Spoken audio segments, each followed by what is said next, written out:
Hi everyone, thanks for coming today to the creative networking event with Creative Futures and 1 Mill Street. I'm Tijen. I'm one of the co-founders of the Creative Industries Society at Warwick, which was founded to kind of create a community of students that are interested in the creative industries at Warwick. And we focus on opportunity support and exposure. So today, I'm just going to run through the schedule. So shortly, we're going to start with a 45-minute panel with our industry professionals who are going to be talking about their journey into the creative industries. And that will be followed by a 15-minute break and a 30-minute Q&A section.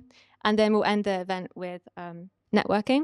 So I'm going to introduce our panelists. So we have Stuart Cope, who has had a very large history in the sports industry, and he's now the co-founder of Panther, which is a digital studio that produces products for companies such as Nike and Team GB. And we have Clare Green, who is the Associate Director of Creative Futures at Warwick. So she specializes in the creating a network and a community at Warwick and connecting students to creative industries. And then we have Georgina Mellor, who is the Sales and Marketing Director or Manager at Purple Monster. And she's had a history of acting and is now working with global corporations to deliver, design, and sell events to corporate events. So I'll hand over to our moderators, Leila and Saniya now. Thank you.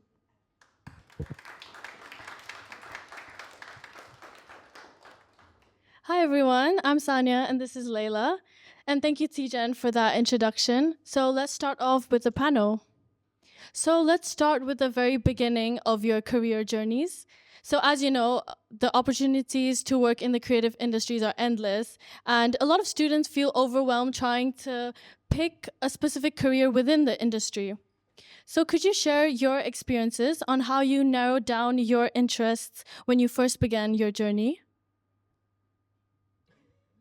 Shall I start? Anyone can start.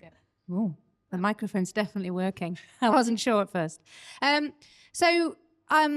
did I narrow down which profession I wanted to go Exactly. into? I have to say it was very easy for me. I literally was 3-4 years old and knew straight away I wanted to be on the stage. I was just fascinated by it. I was very fortunate enough to have dancing lessons, and I just got the bug of loving performing. And then I think throughout my schooling, I struggled academically. I didn't find maths and science easy.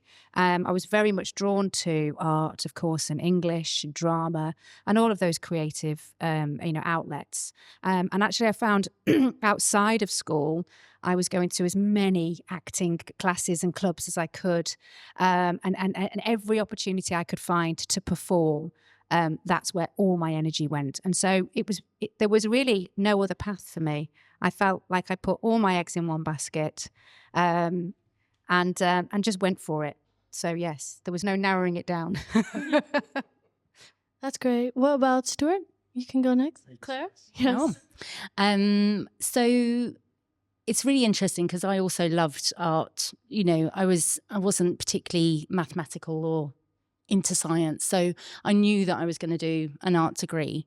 And for me, I went to art school when Brit art was just taking off.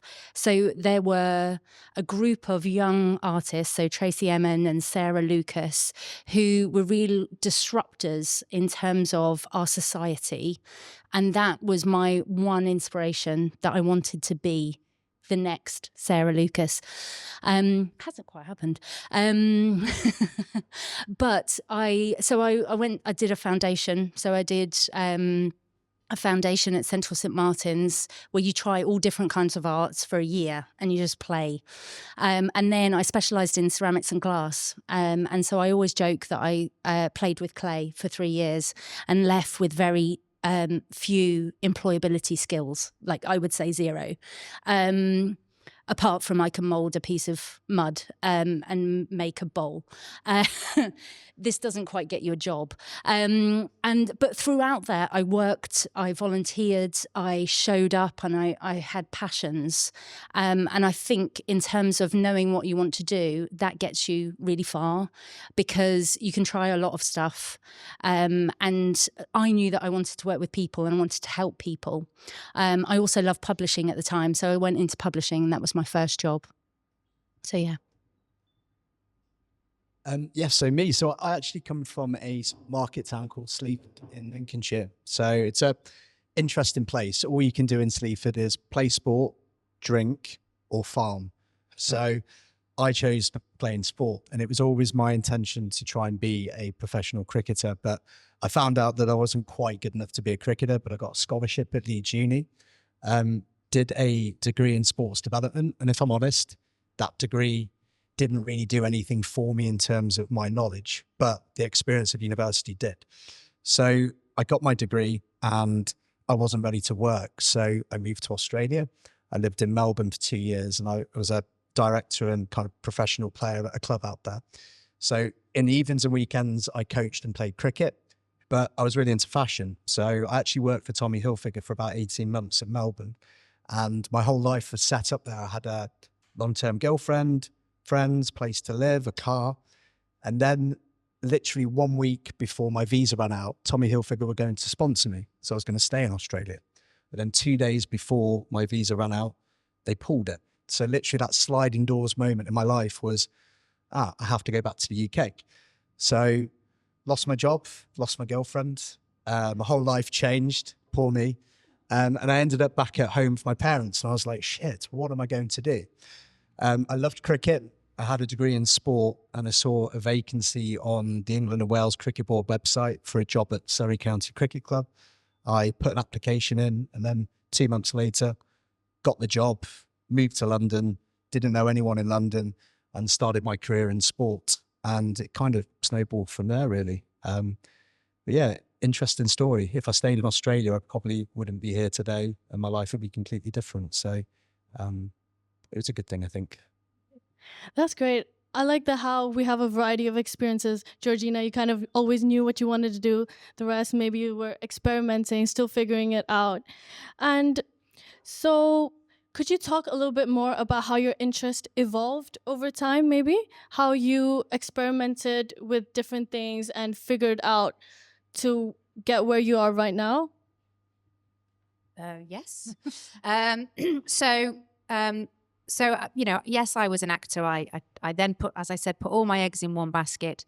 Went to drama school, and then worked as an actor for 13 years in theatre, TV, radio, voiceovers. Alongside all of that work, I still had to pay my bills, and the acting didn't do that. Very rarely did I make a full-time living from being an actor. So literally, as soon as I graduated at 21, I had to start using other skills. So I started to teach. I used to teach dance, drama, and singing to kids, on a Saturday and a Sunday even. Bar work, standard. But actually, I then started to temp. So I worked I actually worked in a housing association for 9 years on a temporary basis. And they were fantastic, because I could say, oh, I've got an acting job. And actually, I'm not going to be available for the next 5 weeks. And they go, okay. And then I'd phone them back up and I go, well, that's finished now. Can I come back? And they go, yeah, all right. And I was flexible. It was never a career choice to work at the housing association. It was a comfortable place where I could be myself. I could help people. Claire, you talked about helping people. And I remember I used to get so much reward from that work, because I was helping people daily. But then, of course, I had this flexibility where I could still go for auditions. And they gave me, such a free rein to be able to go and come back. So I was very fortunate. But I just feel like I just was always working, and I liked working, and I enjoyed people. I think, when I look back at the reasons I wanted to be an actor, it's because I love people. I love connecting to people. And I think eventually that's brought me to where I am now, which is, of course, working for Purple Monster. What we do at Purple Monster is all around connecting. Connecting people to messages, people to people, people to companies, so people to process, blah, blah. So I think every single job I've ever had, the one sort of solid red thread is that I always love working with people. And so, yes. Thank you. I'd build on that because I love working with creative people. I think there's a lot of joy in how we come up with new ideas, how we kind of get in a room. So that I think there is a certain kind of quality around creativity that I'm attracted to, and I sort of have this kind of magnet field for kind of attracting. So if I look at all of the jobs that I've had, so I left, as I said, with zero skills.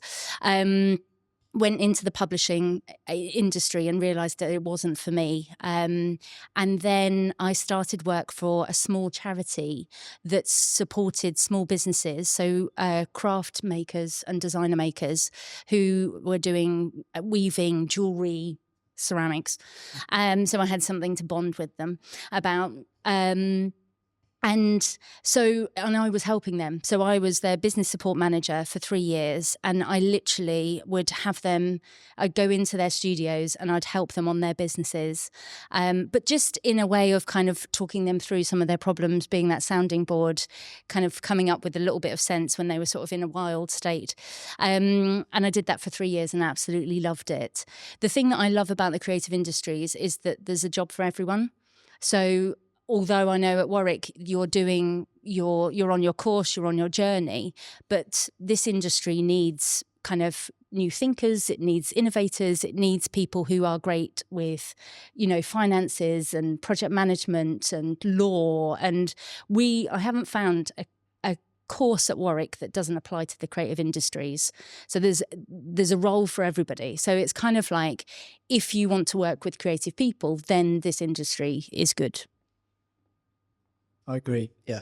Creativity can come through from any vertical. It could be finance, HR, digital, art. Creative finance is slightly different, but yeah. Jimmy Carr, Gary Barlow. The tax laws. So just with my career, so obviously I've worked in sport, now I own my own business, but I started off at Surrey, then moved to Team GB and worked on 2 Olympics. Then I worked for the ATP Tour, travelled the world in terms of tennis, and then I lived in India and worked in the Indian Premier League. But I think the beauty of sport with creativity is it's a little bit different. Let's say you work for a product-led business, you've got to come up with creative ideas to get that product to market and to sell it. But sport's so easy to work in terms of creativity because there's storylines and nuances day in and day out. There's always something going on.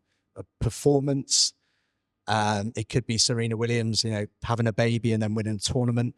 You've actually got too many creative ideas to put onto social media and onto content. So working in sport is an absolute pleasure. It's brutally hard. The hours are ridiculous. The travel's horrendous, but the storylines are fantastic. And in terms of my career, just a bit of advice for everyone in the room is that when you start out in your career, whoever you go work for, don't just work in your vertical and become siloed. And what I mean by that is, let's say you work in social media, don't just work with your social media team. Try and learn the nuances of every vertical in the business. So work with finance. In sports, you need to work with the PR team that work with the athletes, because if you want to create great content, you need to get to the athletes, but the athletes are controlled by PR and comms. So you need to get them on side. You need to understand the commercial arm of sport. If a sports body doesn't bring in money, you don't have a job. So you need to really understand the importance of what they're trying to do and how you activate commercial partners. So what I'm trying to allude to is that when you start your career off, yes, be creative, but be creative in terms of relationships you build. Get into every nook and cranny of the business that you start in, because it will set you up and give you a respect for everyone that works within it. I think that's something that I've done many things wrong in my career, but that was something my dad always instilled in me. He goes, just meet everyone that you work with, get comfortable, understand what they do. They'll have a respect for you and vice versa. And it makes your life easy. So in terms of my job at the ATP Tour, we had to create content for 63 tournaments a year, 200 players, 25 commercial partners. You work with 30 different broadcasters. It's relentless. But if you don't get buy-in from all the verticals, your job becomes a nightmare. So it's a value add for you selfishly, but also for the business as well. So. Thank you. That was really insightful. And do you think what you mentioned about working with different roles, different people, do you think that also helped you kind of navigate your interests and maybe your change? Because all of you have had experiences in maybe a little bit different sectors, and you've had a sort of change of direction. So I think as students, we hear of a lot of people changing directions, changing fields, but how do you make that possible? Like whether it's in terms of a completely different field or a different role within the sports industry, what would you say about making that change possible? I think I would say that certainly for my generation, and I hope for yours, that opportunity is there to be, is there for you to take, and we don't, when my dad had the same job, from college all the way through to to the end of his working life, and that isn't how I envisage my career, and I hope nobody does in this room either. So I would say, if you want to change career, then feel free to do so. Expand and you'll find your way. So, like I said, I put all my eggs in one basket to be an actor, and actually, I was never given any brilliant advice like you were given from your dad, Stuart. So I felt like I had very limited skills, like Claire talks about as well. I thought, I don't know what else I'm going to be able to do. But of course, again, that love of working, that love of people, and that love to connect has meant that actually I've always been able to find my way. I've just navigated it, not through any real skill set, but I guess intuition. And I talked about flexibility, and I think hopefully being creative. You have that in you. If you're creative, you enjoy that flexibility, which I do. So I think I just love meeting people so that you've always got as many opportunities as you could possibly have. I think then you'll always find your next step. Yeah, from my perspective, so my first job, I was there for 3 years, and I had this realization that I'd done it for as long as I'd done my degree. And it was a real shock. I was just like, oh, if I knew that I'd be here for the same amount, my degree felt like I'd, grown so expansively, like kind of those years from, I was 19 because I did the Art Foundation, but 19 to 21, 22, like the growth and the friends that you make and the sort of speed and the pace of your life when you're at university is so kind of like fun and exciting. To then be in your first job and kind of be there for the same amount of time but not have that growth was a real realization. So I think having some awareness about how quick your mind and your experience and the people you're working with, because ultimately jobs are cyclical. They're the same thing that you're doing, and you're just trying to kind of incrementally improve every time and be better, be a better person, have a better team around you, do good things for better purposes. So they can get a bit cyclical. So most of the change when you're in your early career is like, oh, have I done this again? Am I expanding myself? Am I enjoying myself? And I always say to students when we place them with businesses is stay curious. So a bit building on Stuart's point, what areas of the business haven't you learned yet? Is there other places where you can turn up and you can kind of say, and I think one of the best questions to ask in any work scenario is, how can I help? How can I help? What do you need? What would someone at my age, in my level of stage of career, offer to someone who's been there for 10, 15 years? Because your insights are hugely valuable. But if you don't stay curious and you just kind of go, oh, my job is this and I'm going to stay here and do a job, then you're going to get bored and you're going to, just get stuck. So yeah, stay curious, ask how you can help. Yeah, I think like spot on there. I think the one word that Claire used is awareness. And I think having self-awareness that when you go into a job, how do I say it? My career, I've loved and hated it. Like I've had years which have been the best years of my life, and then years where I've actually hated what I've done, and I nearly gave it all in and wanted to open up a coffee shop. But that's kind of the way that the world works. And I think you just need to be aware that if you fall out of love with your job or your career direction, just do something about it. You know, the ownership is on you. And I was always a big believer in my career that if I couldn't move up or I wasn't getting the value of where I was, I'd just move on. But I'd at least give it a couple of years before I did move on, so it didn't look negative on my CV. So when I worked at Team GB, I was there for 3.5 years, and I knew that my boss wasn't going anywhere. I had a good relationship with her, but she was very comfortable. There was nowhere for me to move up. And I did my job for 3.5 years, did it well. And I was just like, oh, I've kind of done everything I needed to do, move on. And then I managed to get another job, but I've always kept my career quite interesting, and I've always kept myself on my toes. And I've always felt as if the job isn't giving me value, then I make that decision and I own that and I move on. And I think is it on average now, a worker in their career will have 12 jobs. So it's a lot of jobs over a 40-year career. So don't be afraid to move on. But I'd always say, if you are enjoying what you're doing, I think Claire's point around showing value.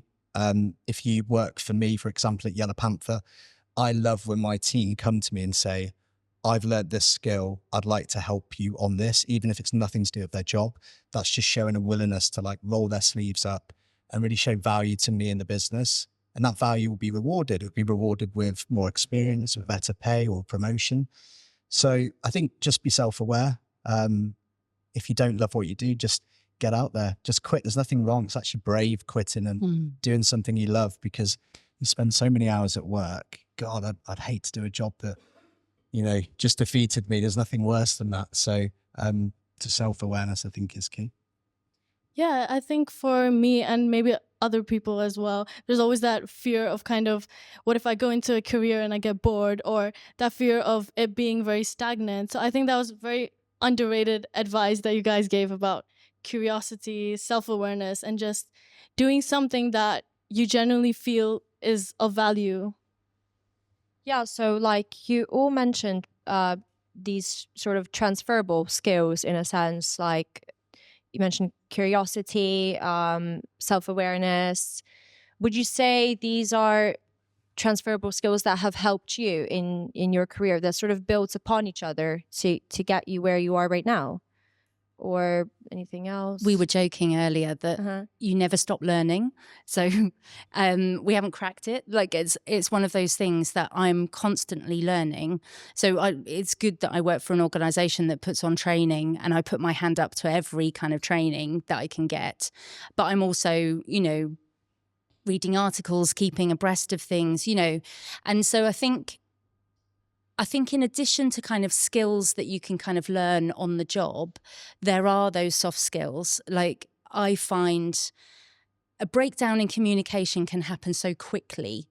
And if you're in a job that is kind of looking where you have to build a network internally, so I maybe work within the university with 20 departments, for example. So I need to have a good rapport, a good relationship with lots of different people within those departments.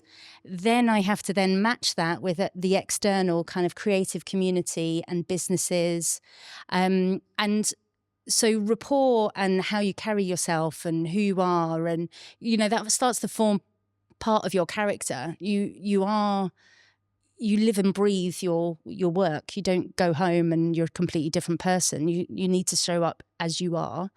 And I think you see that when you're working with different people. You're like, oh, okay, they work this way, and I've got to adapt my communication style, or I've got to change how I am with that person. Or we're finding within the creative industries, there's a lot of neurodiverse individuals. So it's kind of really being conscious about how you adapt your style and how you just kind of change. So I think transferable skills, you know, there are core skills that everybody as a good human is developing and acquiring, and then you just apply them in a different way within a professional setting. Good points as well. You've stolen my thunder a little bit there, Claire. But I think relationship building for me is absolutely crucial. It doesn't matter if you have a coffee shop or a bar or, you know, you're building digital products. If you walk through the park and you go for a coffee and the service is rude, the coffee's cold, it takes ages, you're probably not going to go back. But that smile behind the bar, that, you know, how are you this morning?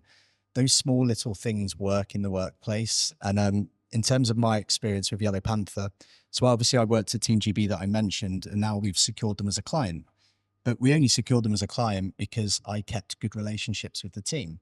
So I met my boss in the neighborhood in January for a coffee, and it was really nice. I've not seen him for like 4 years. And he was like, bloody hell, Stuart, you were a nightmare to manage. He goes, you were wild, full of creative ideas. I had to like rein you back all the time. He goes, I always thought you'd set up your own business and fly. But he goes, fuck me, you were a nightmare. And I'm like, cheers, Scott. But I always kept the relationships going. I always stayed in contact. If it was a birthday, I'd always drop them a WhatsApp.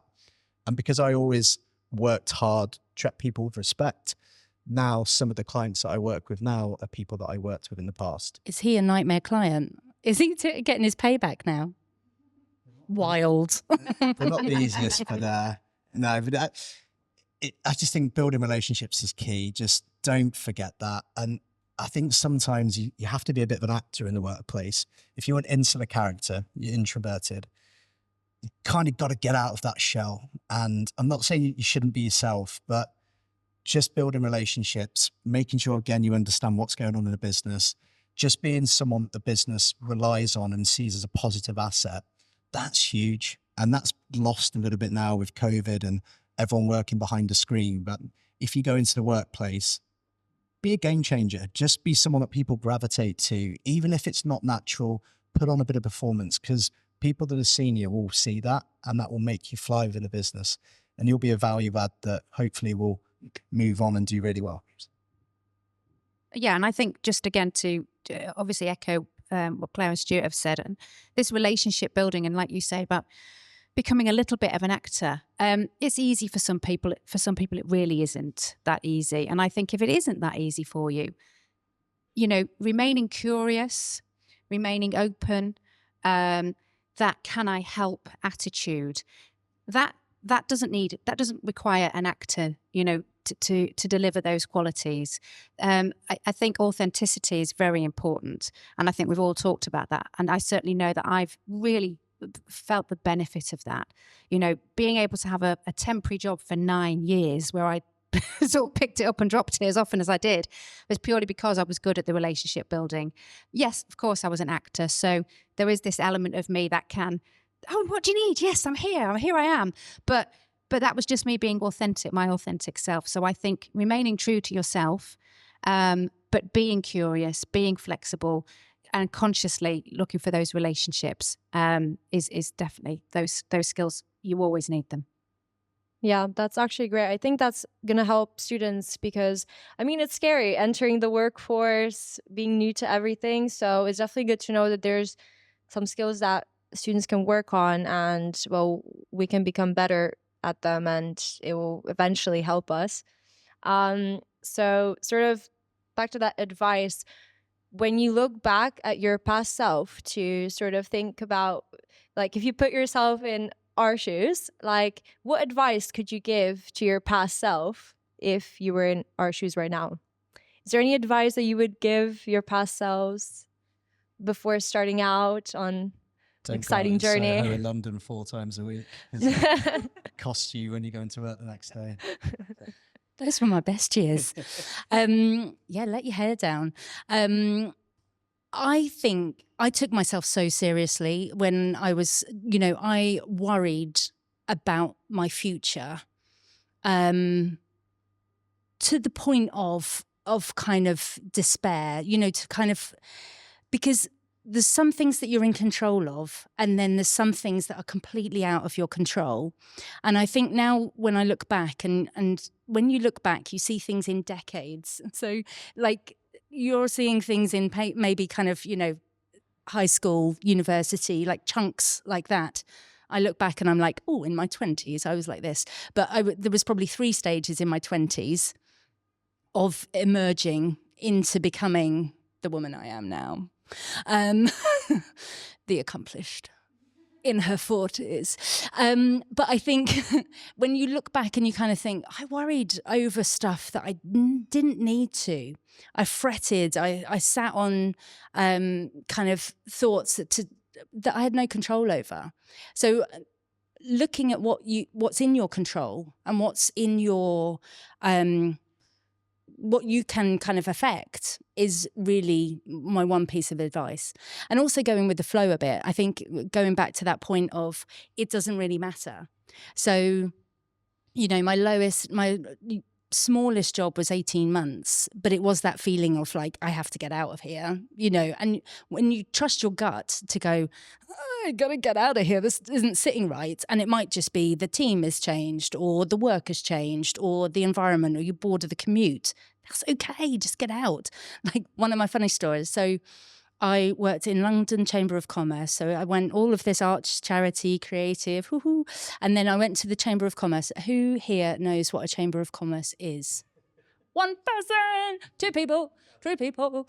So if for the rest of you, a Chamber of Commerce is a business network group. So I'd built networks. I loved networking, but it was a business network group. And I looked after 10,000 managers, like businesses, and as their members. And I did it for 5 years. So again, it was cyclical. So every single 6 months, it is the same again, which was okay. But after 5 years, I was dead inside. Absolutely dead inside. I don't think I had a creative idea for at least 3 years. None that were taken seriously that my boss listened to. And so I realised I was dead inside. And so I saw a job that I wanted. So it was for a company called Arts and Business. And I was thinking, this is perfect. I've done arts, I've done business. I'm here. It's for me. But it was in Cambridge. And I lived in South London, grew up in South London. I didn't know where Cambridge was. So I had to Google Cambridge. What age was I? I was 28. And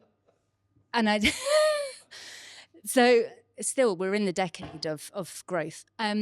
So yeah, growing to know some geography. So yeah, Google Cambridge, and this is how simple it was. It was straight up. So if you're looking at London, Cambridge is straight up. I was like, straight up. So that's okay. Easy.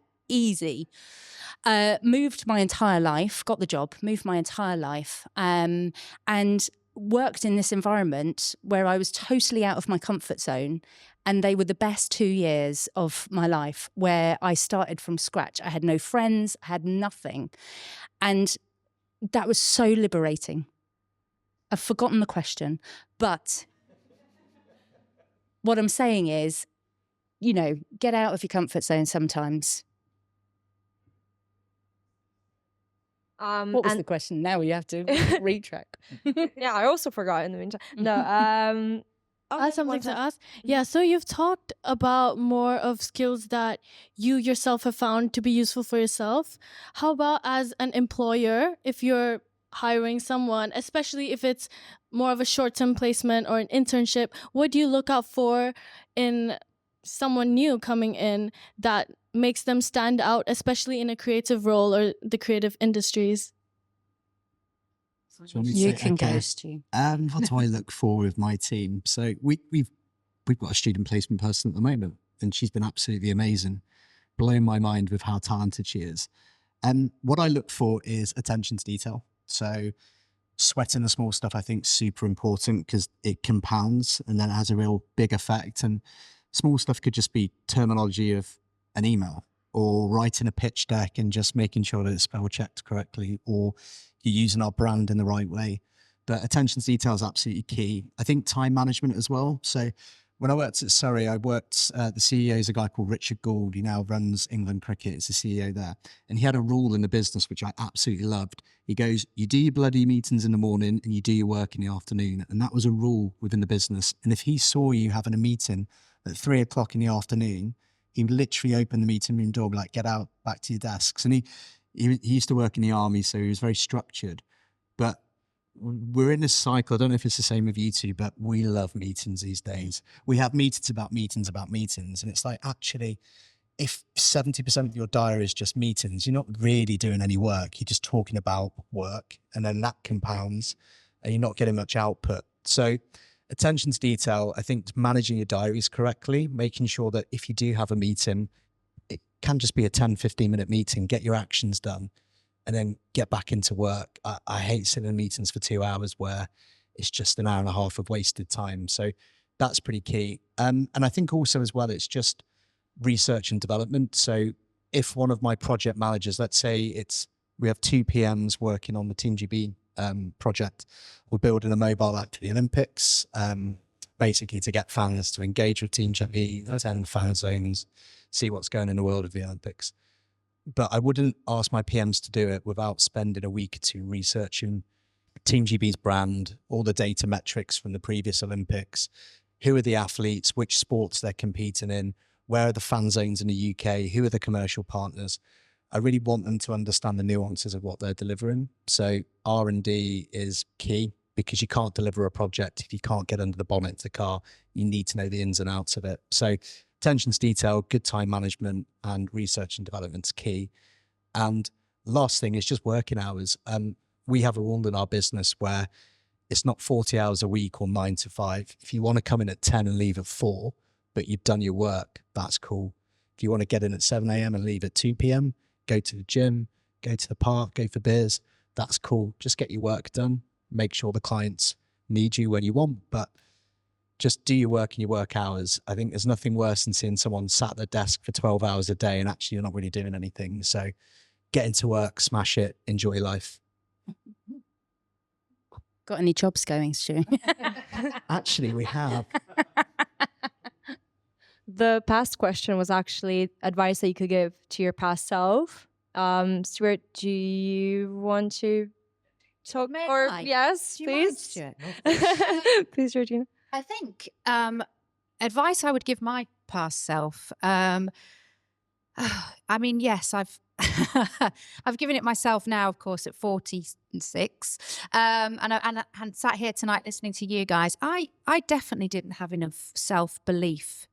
I went out to be an actor, which is, incredibly difficult. I knew it was going to be difficult, but I'd come from a very supportive family, so I had support, but actually I had no real for it. I had no real competitive spirit, actually. I was just quite happy. Okay, she got the job, never mind. I'll just go for the next one.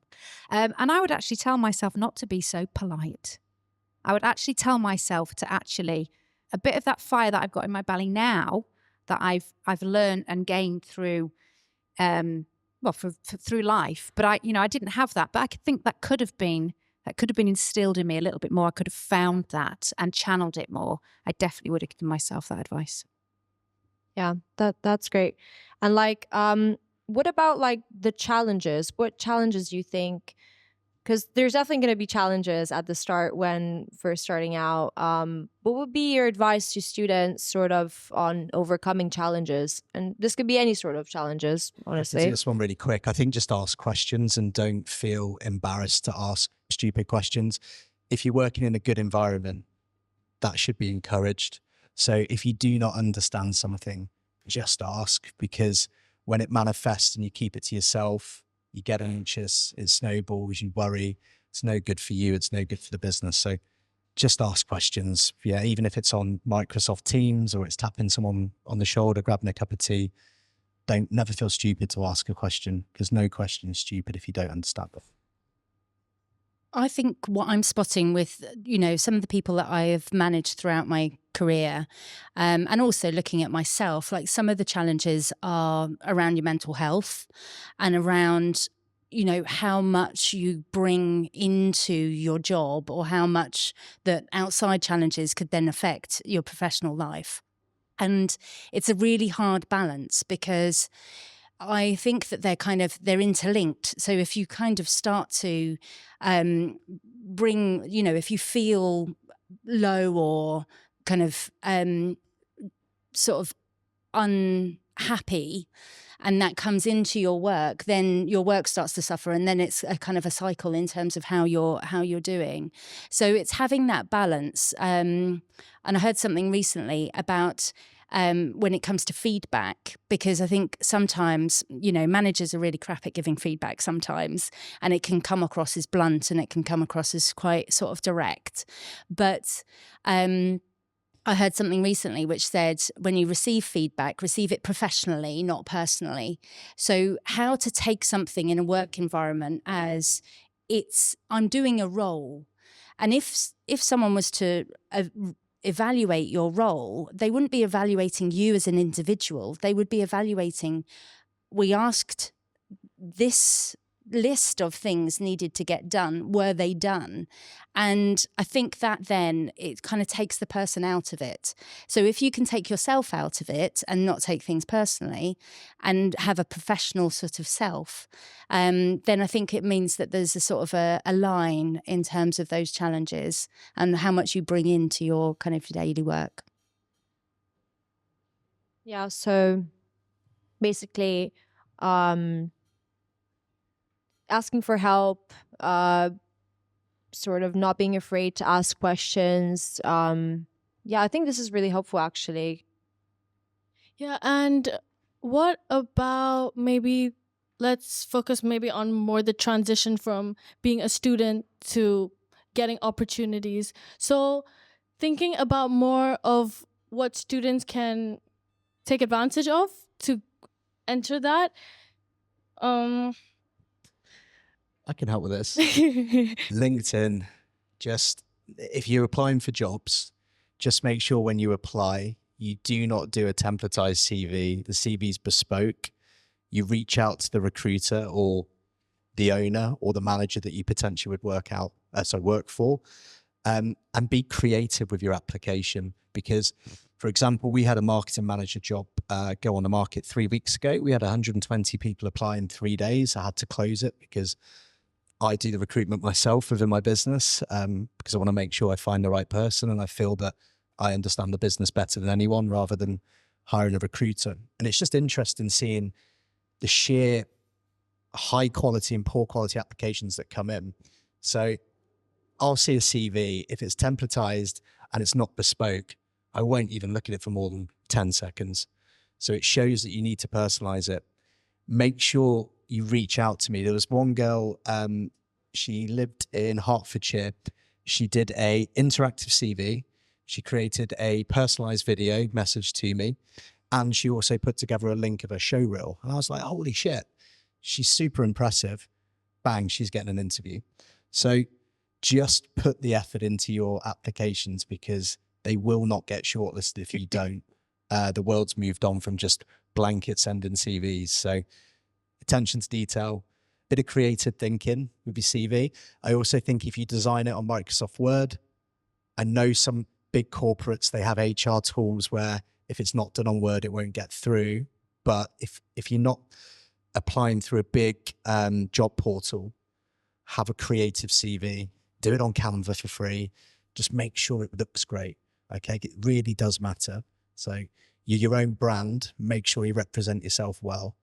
Okay, it really does matter. Honestly, I can't tell you how many bad CVs I get. It drives me insane.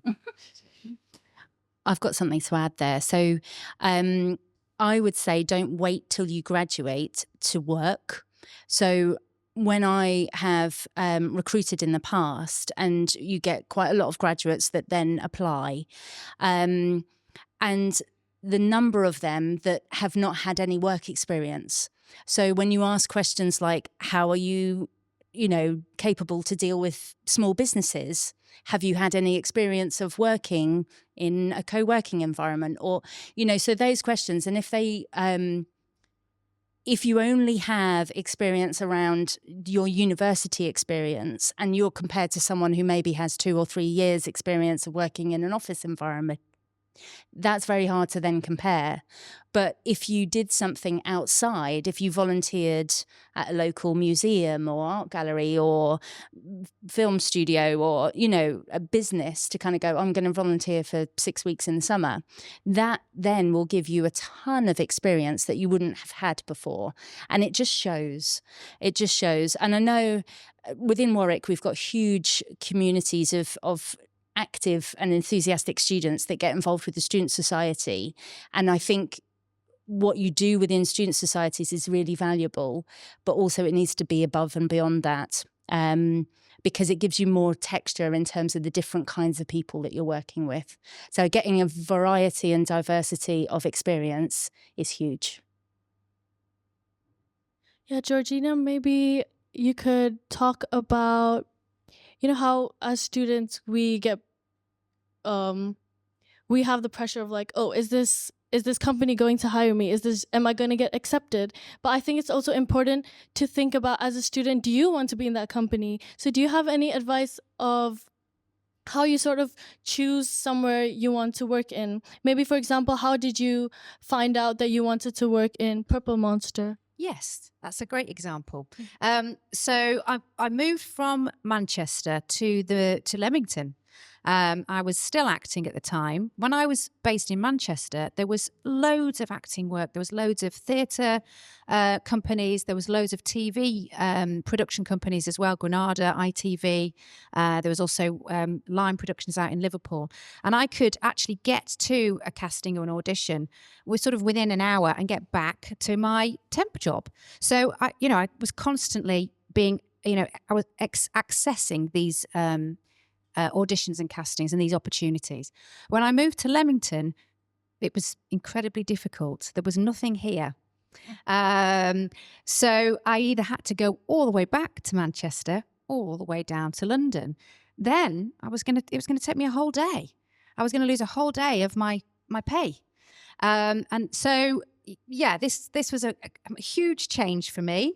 Moving from a city to Leamington, I couldn't believe the shop shut at 5:30. I couldn't understand when anyone did their shopping. I think Leamington still closed. Does it close on a Wednesday? It certainly did then. The shops were closed on a Wednesday. But I was getting married, and so I was definitely committing to this area, and this was a big life choice that I'd made. And I really was, I didn't know what I was going to do. And so I think I must have been online looking for jobs. And again, I'd done various temping jobs, dead inside. Couldn't believe I'd done them for 6 months. And I was like, what? And I found Purple Monster, okay? And they were advertising for a sort of a project manager role. Designing, creating, a very creative role. And I couldn't believe they were in Leamington Spa. It was very much just a lucky win.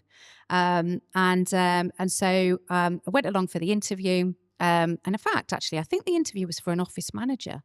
And I think I went and said, well, actually, I don't really want to be an office manager. I want to do the work. And so there you go. There's a good story about sort of taking that opportunity and putting myself out there a little bit and saying, actually, yeah, I could do the office manager because I've got external skills that I've done before. But what I'd really like to do is a different role within the company. And about 12, 18 months later, they came back to me and said, now we've got a vacancy for the role you want. So again, I'd kept that. I'd been there. I'd put my own sort of manifestation on it, if you like, or my own goals on it. And again, I'd made an impression and I'd connected with them. But again, talking about how did I know that they were right for me? Again, instinct. A lot of that was instinct for me. I mean, I'm an emotional person. I'm driven by instinct and emotions, and I think I left there excited. I left there feeling alive. And I don't know about you, but I love any work that makes me feel like that. So yeah, I always knew it was going to be a good place for me. So I guess like a big part of navigating the creative industries would be to also challenge yourself and put yourself out there. If you wouldn't have put yourself out there, like you wouldn't have found Purple Monster. So yeah, and it links back to like when I said earlier, I didn't have enough gumption in me. I think when I left drama school at 21, I was petite. I was, when I was working in TV, every part I would go for was always a glamorous part. I used to call them tar parts. That was never what I wanted to be as an actor. I wanted to play fantastic roles, but every single TV role that I went for, it was somebody's girlfriend or the wife of this and that. And of course, it was exciting because I was working on the telly and I was being paid quite well. But actually I wasn't really doing the work I wanted to do. And I didn't have enough self-belief at that time to push the boundaries and those doors in that industry. It's a very, very difficult industry to work in. And that's what I think then once I decided to sort of come out of acting and move into a new world, I thought, right, I'm not going to make the same mistakes again. So again, I'd got self-aware, I'd learnt my lesson, and I was about to put it into practice. So That's great. So I think it's also, it goes back to self-awareness, but there's obviously all of you here have got jobs that you want to get. Where would you like to work? Not particular company, but in the consulting industry. Okay. So after university, you're going to apply and try and get a job there? Oh, actually, yeah, I graduated. Oh, and you're already working there? No, I still. Okay. But we all had, when we graduated, the dream job that we wanted to get, but we have to be realistic. Some of you may get that dream job. You may get in early, and well done to you, reach for the stars, but many of you won't. And I think it's just looking at your destination as a bit like I'm here in Great Britain. I want to get to an island, and that island is the job that I want to get to. But actually, I might have to take a couple of boats to get there. And it might be that you might have to work somewhere that isn't the most exciting, isn't that dream job, but it's helping me get to that destination. And as long as it's, offering you value, you're learning the skill sets that you need to get to that end destination, you're investing in yourself. And it's just being self-aware, because not every job is a dream job, especially when you start out from university. We have to be honest, you're going to have to work long hours. You're really going to have to roll your sleeves up to really get yourself noticed. But if you're aware of that and you know that it's all about the journey, damn it, it's worth it in the end. Okay. And that journey may take you 4 or 5 years to get to that dream destination. It may take you 10 years, but just stay focused on it. And I think it can go the other way. The boat can capsize if you end up in a temp job that isn't adding value to your career. Again, just be self-aware that it's not adding value and move on. I've actually never added this onto my CV. So when I left the Rajasthan Royals, I moved back from India. My partner and I were having a baby, and I actually got a job. I won't name the company, but I got a job in London. It was really well paid. They sold me the dream, and I worked there for 1 month, and I quit. And it was a complete circus of the place. They sold me the dream in the interview, got the big pay packet. I was like, oh my God, this is great. But everything was a mess. There was no structure. They were still hiring. There was no one to go to for anything. And I just thought this was a mess. And actually, a year later, the company folded, and the 70 people they hired as a starter all lost their jobs. So my self-awareness and the experience that I've had in my career, I knew it wasn't right within 4 weeks. So I jumped ship, and then I started my business. And it was the best decision that I ever made. But keep saying it, self-awareness is absolutely key. And sometimes quitting can be a good thing, and it was in that instance. Yeah, I think what your responses now have kind of given it a balance. Before it was, if this job is boring, quit it. But I think it's a lot more of a balance between having the long-term goal as well as also being self-aware, knowing whether this is right for you, this place is right for you. Yeah, and Claire, so at Creative Futures, you guys bridge this gap between Warwick Uni and the creative cluster here. Would you have any specific advice about how students can engage with the creative community here? So we hear networking all the time. Mm-hmm. How do you go about that? What are some opportunities that students can take advantage of? Yeah, so when we talk about networking, we talk mainly around events. So there's many events in Leamington or even the wider cluster. So if we're looking at kind of Birmingham and the sort of the wider area, showing up to events, being curious. So when I moved to Cambridge, I joined every meetup, I joined every event, even if I was a sort of tiny bit interested in it, I kind of showed up. And there's a whole art to kind of networking and feeling like confident enough to break into conversations and make conversations. And if I look back, my 5 years where I was dead inside at the Chamber of Commerce, I was doing 3 networking events a week. So if I add up how many networking events, and that was from everything from defence to property and construction, literally dead inside. But it means that I can walk into any room and get to know someone. And my top tips for networking is that someone within a minute of meeting you needs to kind of know something about you. They need to like you. And in order to kind of do business or to kind of take that conversation further, they need to trust you. So you need to kind of build that rapport quite quickly. And so I used to, in Cambridge, go to networking events. So I made friends, but I went to events on my own. Because if you go to events together, you stick together and you hang out at the bar and you have a nice chat and then you realise that you haven't spoken to anyone. Same goes in dating, by the way. So there was a lot of transferable skills that I took from my networking years into finding my partner. The two, it works. It's true. Know, like, and trust. You need that in life. But so I think networking is key. And I think for students, so there's obviously Mill Street, there's the Fold round the corner. We've got more coming into the town in terms of creative quarter and creative activity. So using Eventbrite, using Meetup, searching for things, showing up, and actually being, again, curious in those circumstances, listening more than you're talking. That's what you need to do. That's great. Thank you. And our audience is really curious because they came today. So yeah, I guess we're doing something right. Yeah.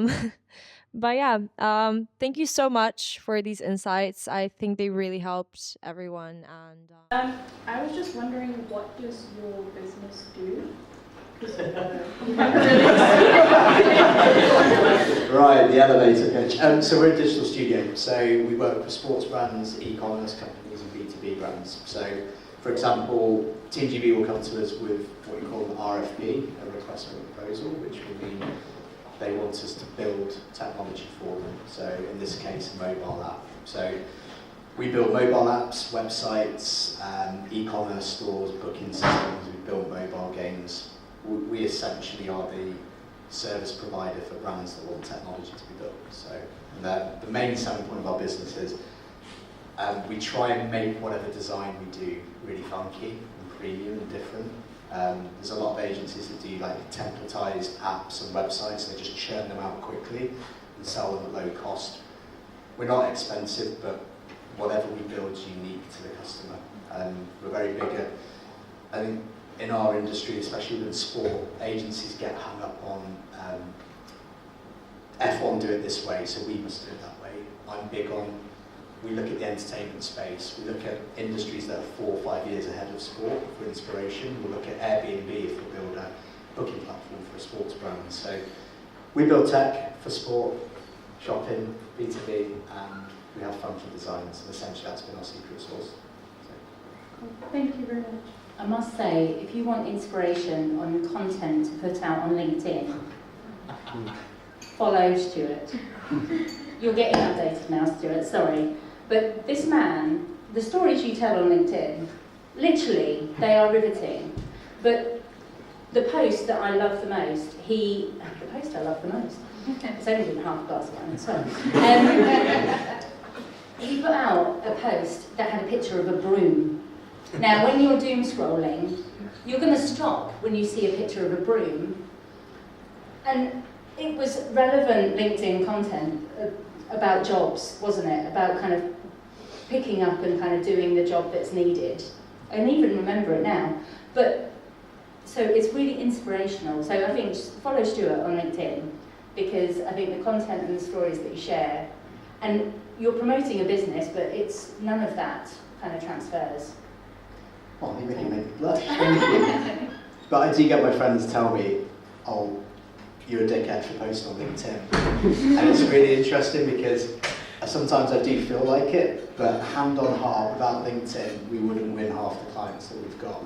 So actually me putting myself out there, being a dickhead, it actually has worked. And just some advice on LinkedIn is just don't sell. Just talk as if you're meeting a friend in a coffee shop or a bar. Don't just talk about business, talk about life experience. talk about things that are going on in the world.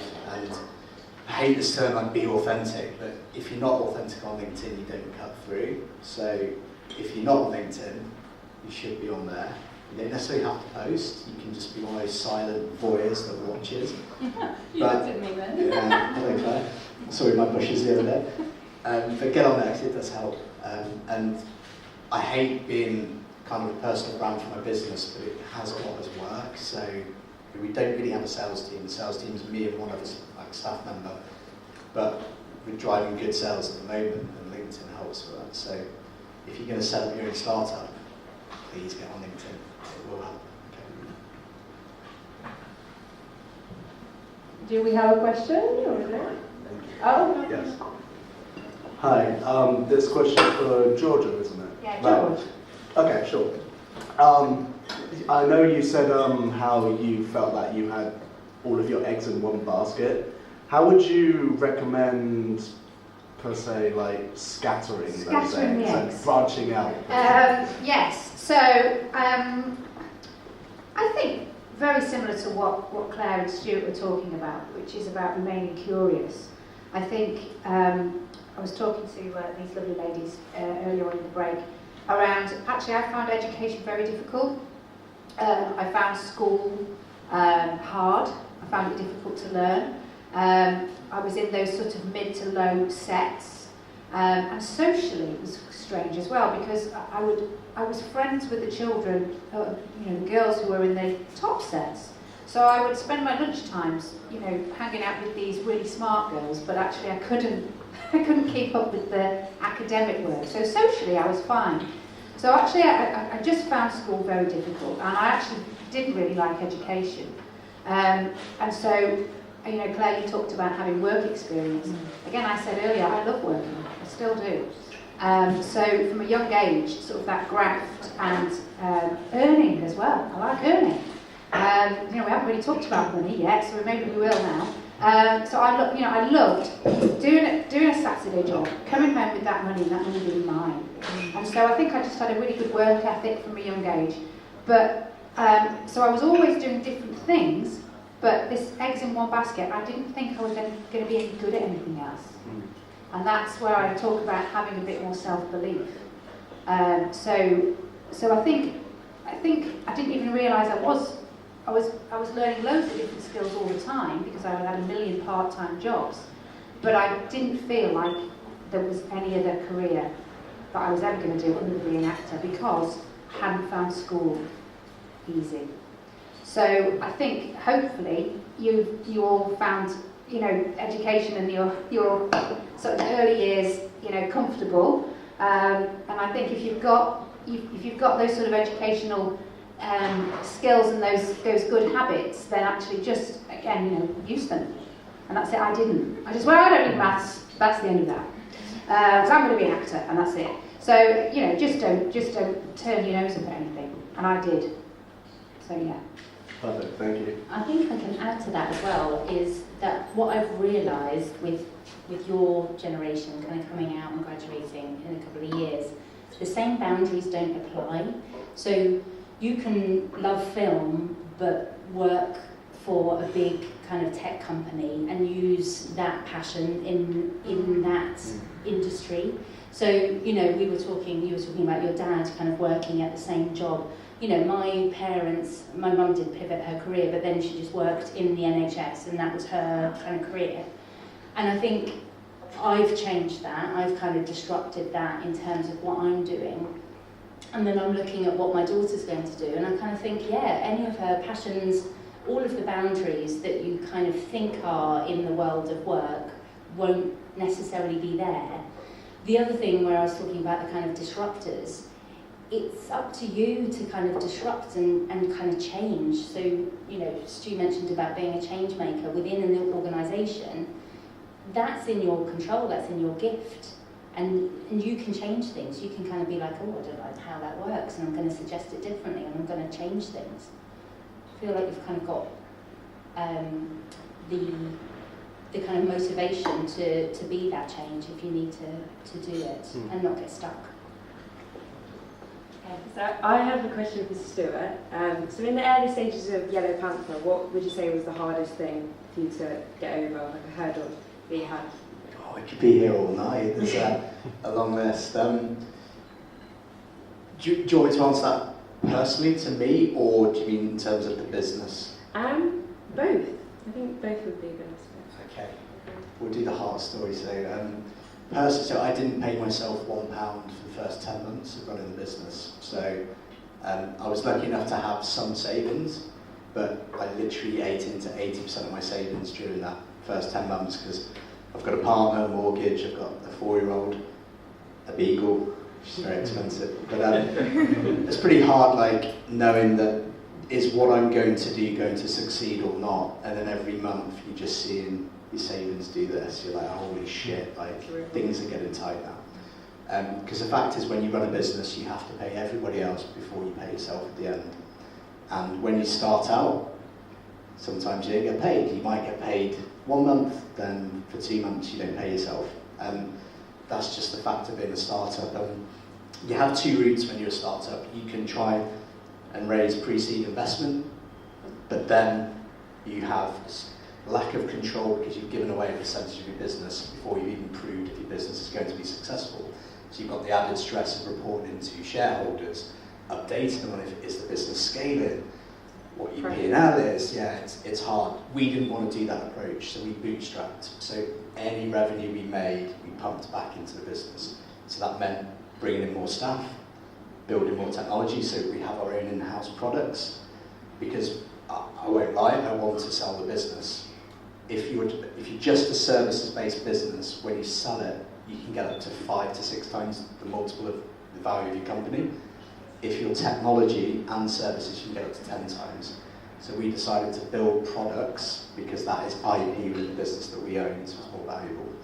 But the hardest thing is winning business, making sure you service clients correctly, and knowing how to cash flow forecast correctly. And it's a bloody nightmare because you'll cash flow forecast, but then people never pay you on time. Yeah. I would say 40% of our clients never pay us on time. So me and my other founder, and we'll work with our accountancy company, we're always about 50% off from our cash flow forecast. So it's like we do all this work and all this planning financially, but yet the figures never marry up because the money doesn't come in when you expect it. So that's quite stressful. It's really hard. You just have to accept the first 2 years it's just going to be brutally hard. But after that 2-year window, things change. We hired good people. The ticket size of our projects increased. The good people became comfortable in the business and processes. And the business still is quite reliant on me, which is a negative, but it is starting to run itself. And I think the success of a business is when the founders can step away and it runs itself. It still grows, it doesn't become stagnant. That's what I want from our business, but I still know that we're probably 18 months, 2 years away from that.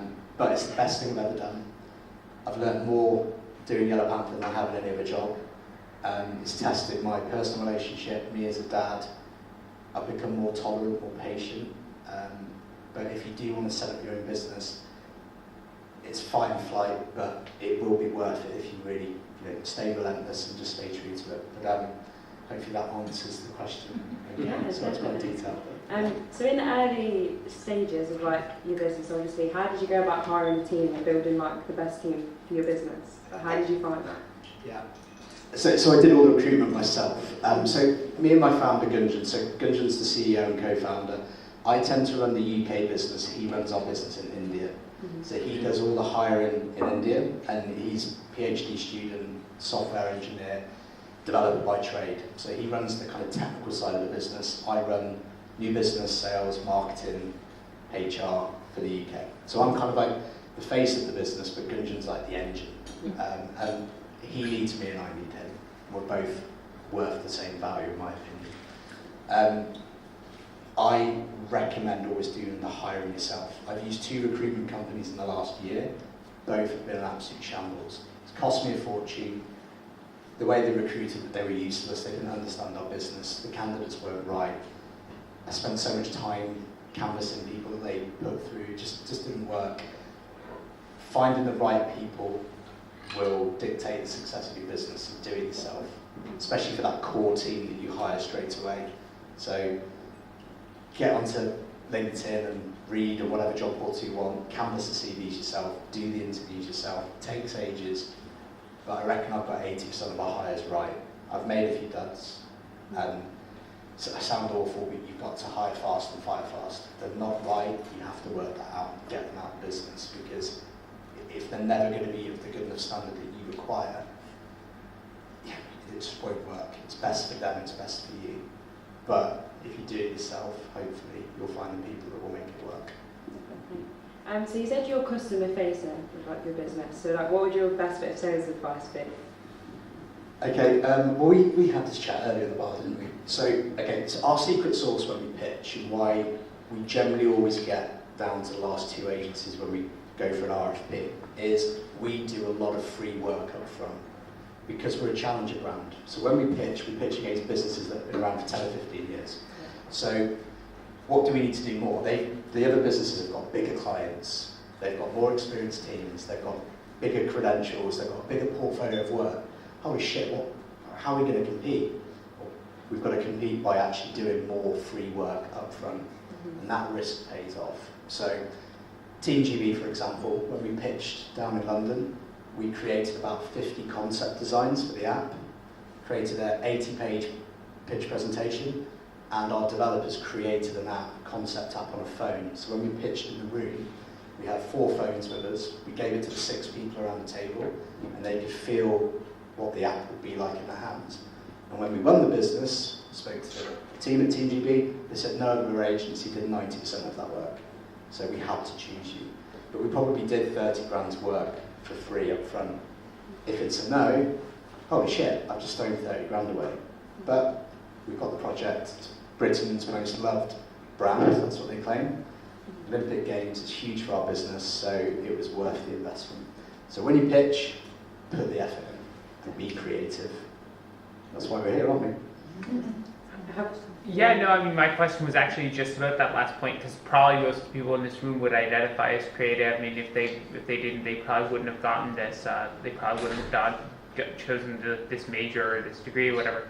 But just in general, like, how have you found like particular creative obsessions, hobbies, etc., like relevant to essentially just these various aspects? Like, you're obviously dealing with like a startup world that's like, I'm not even sure how many of us even have knowledge of that at all, or maybe we should have more of that. Maybe it should be something that's more like memed into the culture. But just in general, like, where have you found these sorts of like, I mean, maybe as kids, some of you really enjoyed doing like drawing or art or something. Maybe some of you like really love particularly creative product yourself, or like obsessive consumer of movies. Like, how do you like transfer those skills or those knowledge bases into like these more business-based things? Because I know you said like, oh, you felt like you lost your soul working for the Chamber of Commerce or whatever. Like, how do you channel these sorts of things into that? Because maybe what got you into this is something you can still enjoy,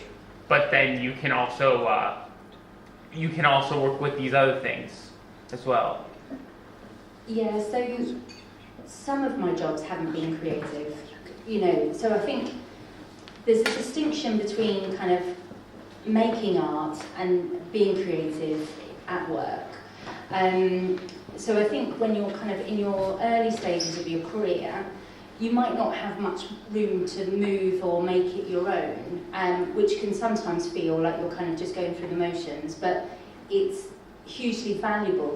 You've been recruited to do a job, so it's hugely valuable to kind of show up and do that job, and then kind of spot those glimmers where you can kind of apply yourself and apply your kind of creativity. I think sometimes it shows up in how people turn up in meetings.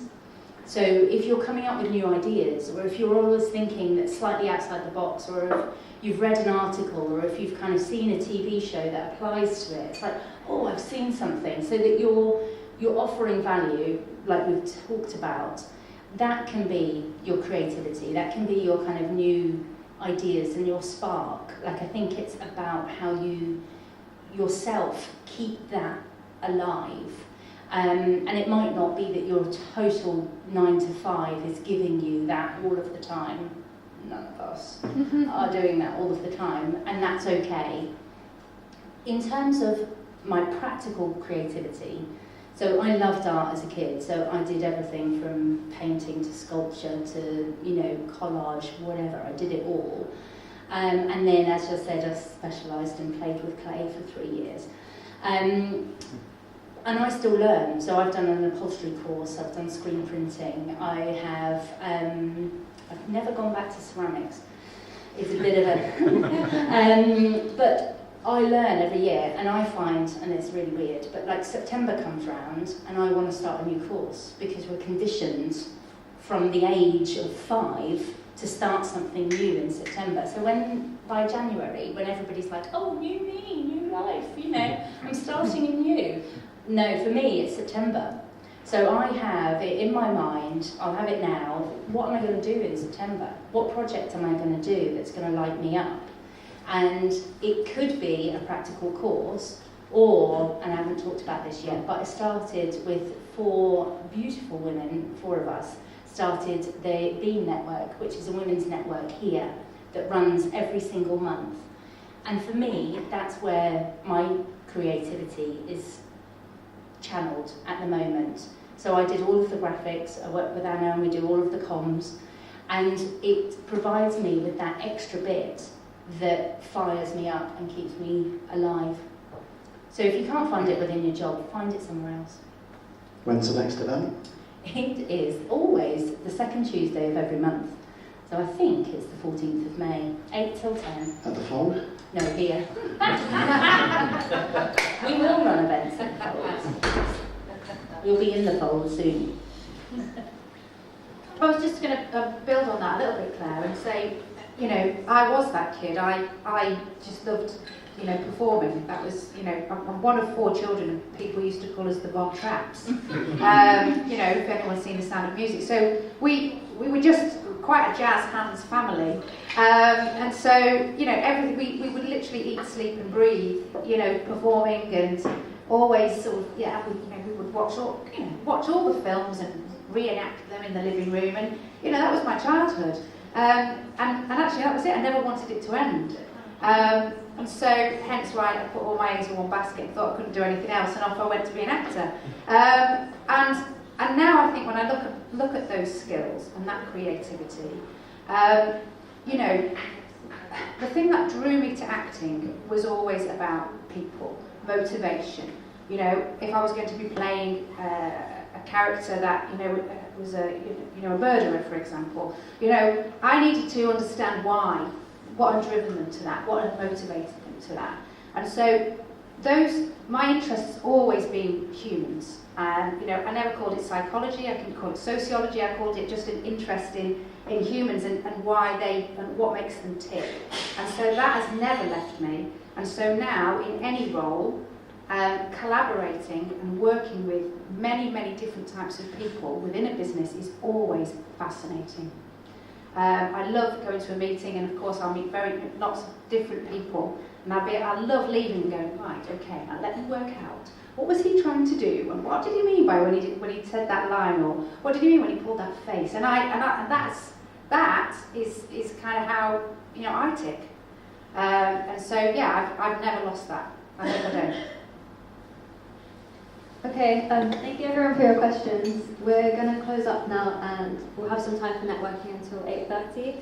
I just wanted to say thank you to Mill Street and Creative Futures and CCMPS for partnering with us and giving us this location. And also a special thanks to Rob Batterby, Luke Robert Mason and Joe Wallace for working with us every step of the way to make this event possible. And of course to us panelists, Claire, Stuart and George, for being amazing panelists and giving everyone such inspiring advice.